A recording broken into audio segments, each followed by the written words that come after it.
मागचे 5 मिनिटं झालेत, ह्याच्यावर काय लिहिलंय ते वाचायचा प्रयत्न करतीये, पण काही केल्या वाचल्या जात नाहीये, कारण फॉन्ट इतका लहान आहे.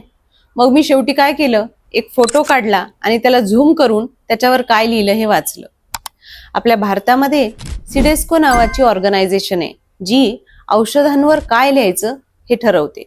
त्यांच्या स्टँडर्ड प्रमाणे खूप साऱ्या गोष्टी लिहिलेल्या आहेत, पण कस्टमर बनून माझ्या कामाच्या तर 3च गोष्टी: त्या औषधाचं नाव, त्यामध्ये असलेले कंटेंट आणि त्याची एक्सपायरी डेट.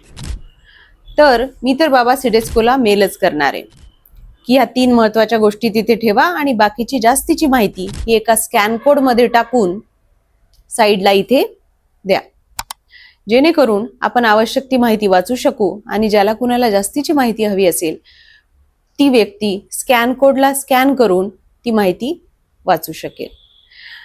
तर तुम्हालाही असं वाटत असेल की हे झालं पाहिजे, तर मी माझ्या डिस्क्रिप्शनमध्ये सिडेस्कोचा ईमेल ID दिला आहे, त्यांना मेल करा आणि अशी रिक्वेस्ट करून पाहूयात. हा बदल व्हावा असे वाटत असेल तर माझ्या व्हिडिओला जास्तीत जास्त शेअर करा, लाईक करा आणि माझ्या चॅनलला सबस्क्राईब करा.